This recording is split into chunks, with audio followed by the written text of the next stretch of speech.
मुअज़्ज़िज़ दोस्तों, ये कहानी है एक साउथ अफ्रीकन एडवेंचरर और एक्सप्लोरर डेवी डु प्लेसिस की। डेवी को बचपन से ही सफर करने और नई नई जगहों को एक्सप्लोर करने का शौक था। अमेज़न जाने से एक साल पहले यानी कि साल 2011 में भी डेवी 9000 मील तक साइकिलिंग कर चुके थे। इनका ये सफर मिस्र के शहर कायरो से शुरू होकर साउथ अफ्रीका के ब्लीटो टाउन में जाकर खत्म हुआ था और इस पूरी जर्नी में इन्हें 120 दिन का वक्त लगा था। लिहाजा इस हिसाब से नई नई जगहों पर जाना इनके लिए एक आम बात थी और अपने इसी शौक को बरकरार रखते हुए साइकिलिंग के अपने सफर से लौटते ही डेवी ने अमेज़न जंगल की सैर का प्लान बनाया। इनका ये सफर अमेज़न नदी से शुरू होकर अटलांटिक ओशियन में ब्राजील पर खत्म होना था।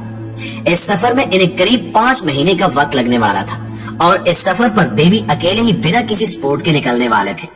लेकिन अमेज़न नदी कितनी ज्यादा खतरनाक है वो इससे बखूबी वाकिफ थे, इसलिए सफर पर निकलने से पहले इन्होंने इस नदी में पाए जाने वाले जहरीले सांपों और मगरमच्छों और बोल्टन जैसे जानवरों से खुद को बचाए रखने की पूरी तैयारी कर ली थी।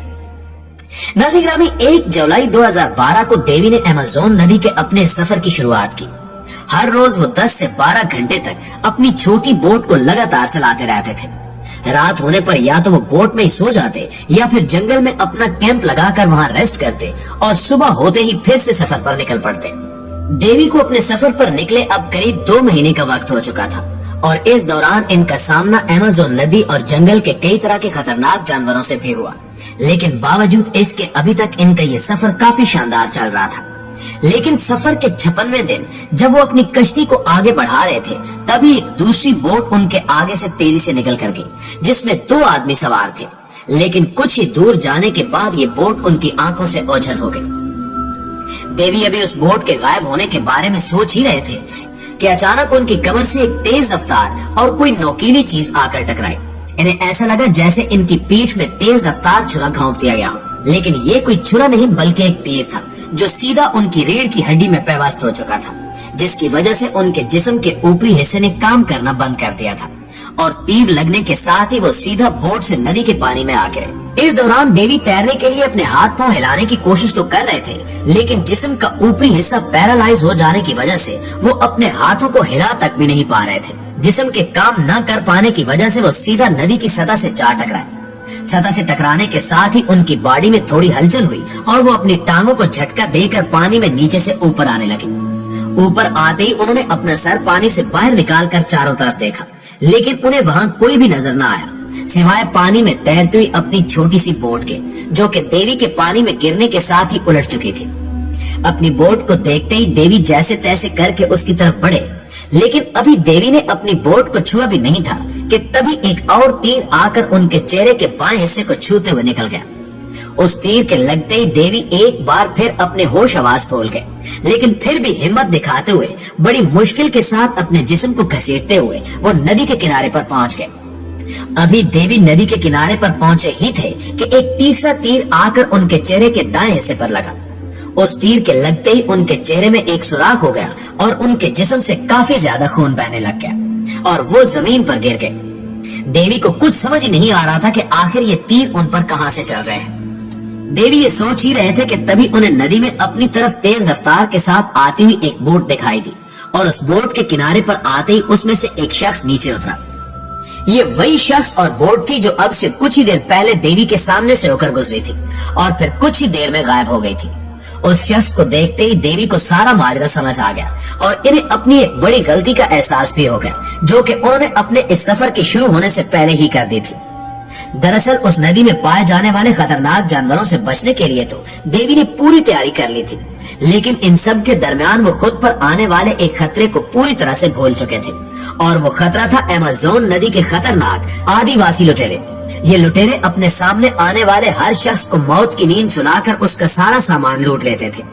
उन लुटेरों पर ना तो देवी का ध्यान गया और ना ही इनसे बचने के लिए उन्होंने कोई मंसूबा बनाया था। देवी को समझ आ चुका था कि उन पर तीर चलाने वाला कोई और नहीं बल्कि ये अमेज़न नदी के लुटेरे हैं और ये जो शख्स बोट से उतरा था इसका ही दूसरा साथी छुपकर इन पर तीर चला रहा था। देवी के दिमाग में ये सब कुछ चल ही रहा था कि तभी उन्हें जिंदा देखकर उस लुटेरे ने देवी को मौत के घाट उतार एक लंबा और तेज धार चाकू निकाला।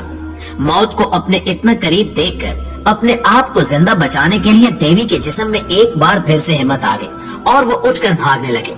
देवी को भागता देखकर लुटेरे ने उन पर कई तीर चलाए, जिसमें से एक तीर उनकी टांग में लग गया।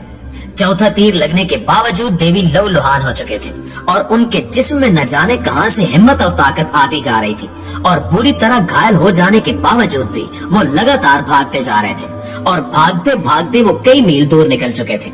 और अब वो एक ऐसी जगह पहुंच चुके थे जहां लुटेरों से तो उन्हें छुटकारा मिल गया था, लेकिन इनकी हालत अब काफी ज्यादा बिगड़ चुकी थी। इनके जिस्म से काफी ज्यादा खून बाहर निकल रहा था। देवी का दिमाग भी कहने लगा था कि शायद अब वो ज्यादा देर तक जिंदा नहीं बचेंगे, लेकिन उनका दिल था कि हार मानने को तैयार नहीं था। देवी जीना चाहते थे, लेकिन इस जंगल में इनकी मदद करने वाला कोई भी नहीं था। इसलिए देवी ने एक बार फिर से हिम्मत दिखाई और बुरी तरह से घायल हो जाने के बावजूद मदद ढूंढने के लिए निकल पड़े। किस्मत से लगभग 1.5 मील चलने के बाद उन्हें 2 आदिवासी मिले। देवी की हालत देखते ही वो उन्हें अपने साथ ले गए। देवी अब इस कदर घायल हो चुके थे कि अगर इन्हें वक्त पर हॉस्पिटल न पहुंचाया जाता तो वो किसी लम्हे भी दम तोड़ सकते थे, लेकिन नजदीकी हॉस्पिटल भी वहां से काफी दूर था और इन आदिवासियों के पास भी कोई जदीद सवारी नहीं थी जिससे वो जल्दी जल्दी देवी को हॉस्पिटल पहुंचा सके। इसलिए वो आदिवासी देवी को अपनी बोट में डालकर हॉस्पिटल के लिए निकल पड़े। नाज़रीन गिरामी, आपको बताते चले कि ये सब आदिवासी पैसों के लालच में कर रहे थे, यानी अगर वो देवी को हॉस्पिटल पहुंचा देंगे तो बदले में देवी भी इन्हें कुछ माल जरूर देंगे। लेकिन जब इन्हें पता चला कि देवी का सारा पैसा और माल लुट चुका है तो वो उन्हें बीच रास्ते में ही छोड़कर वापस चले गए। देवी में अब इतनी हिम्मत नहीं बची थी कि वो उठते और आगे चल सकते। इतने लंबे अरसे से मौत से लड़ने और हिम्मत दिखाने वाले देवी भी अब हिम्मत हारने लगे थे। वो ये मान चुके थे कि शायद मौत अब उन्हें किसी भी लम्हे गले लगा सकती है, लेकिन इनकी किस्मत को कुछ और ही मंजूर था। दरअसल देवी को वहां से छोड़कर जाने के बाद दूसरे कबीले के आदिवासी उन्हें वहां मिल गए और उन्हें वहां से थोड़ा और आगे एक और जगह पर पहुंचा दिया। फिर आगे एक दूसरे कबीले के आदिवासियों ने उन्हें थोड़ा और आगे पहुंचाया। इस तरह अलग अलग आदिवासियों की मदद से देवी हॉस्पिटल तो पहुंच गए, लेकिन हॉस्पिटल पहुंचने के बाद भी इनकी मुसीबतें कम नहीं हुई। दरअसल हॉस्पिटल पहुंचने के बाद देवी के पास ना तो इलाज करवाने के पैसे थे और न ही डॉक्टर देवी की जुबान समझ पा रही थी। इसलिए देवी ने अपनी मां को फोन करके सारा वाकया बताया। देवी की मां ने समझदारी दिखाते हुए फेसबुक पर इस वाकये को टालकर मदद की अपील की। देवी की मां का ये आइडिया काम कर गया और 2 लोग देवी की मदद के लिए हॉस्पिटल पहुंचे। हॉस्पिटल पहुंचते ही उन लोगों ने पैसे जमा करवाए, जिसके बाद डॉक्टर्स ने देवी की जांच शुरू की।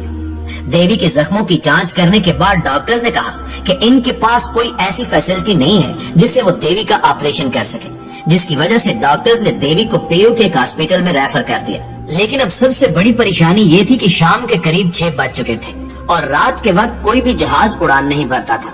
लेकिन इसका भी एक तोड़ निकाल लिया गया और कमर्शियल एयरलाइन के जरिए देवी को अस्पताल पहुंचाने का फैसला किया गया। इनके साथ फ्लाइट में इनकी मदद के लिए वो 2 अजनबी लोग और एक डॉक्टर भी मौजूद था। लगभग 1 घंटे के बाद वो हॉस्पिटल पहुंचे और हॉस्पिटल पहुंचने के साथ ही डॉक्टर्स ने देवी का इलाज शुरू कर दिया। नाज़रीन गिरामी, देवी के जख्म इतने गहरे थे कि इसका अंदाजा आप इस बात से ही लगा सकते हैं कि इन्हें 12 दिनों तक आईसीयू में ही रहना पड़ा और करीब 1 महीना इन्हें हॉस्पिटल में गुजारना पड़ा। 1 महीने बाद जब डॉक्टर्स को लगा कि देवी अब खतरे से बाहर हैं, तो इन्हें हॉस्पिटल से डिस्चार्ज कर दिया गया। आज देवी एक राइटर, एक्टिविस्ट और मोटिवेशनल स्पीकर हैं, जो लोगों को अपनी कहानी सुनाकर इन्हें जिंदगी के हर मोड़ पर डटे रहने की तलकीन करते हैं। जी तो प्यारे दोस्तों, अगर आप भी देवी के इस वाक़े से मोटिवेट हुए हैं तो हमें कमेंट बॉक्स में जरूर बताइएगा। बाकी मिलते हैं अगली वीडियो में, तब तक के लिए अपना और अपने प्यारों का ढेर सारा ख्याल रखिएगा। अल्लाह निगहबान।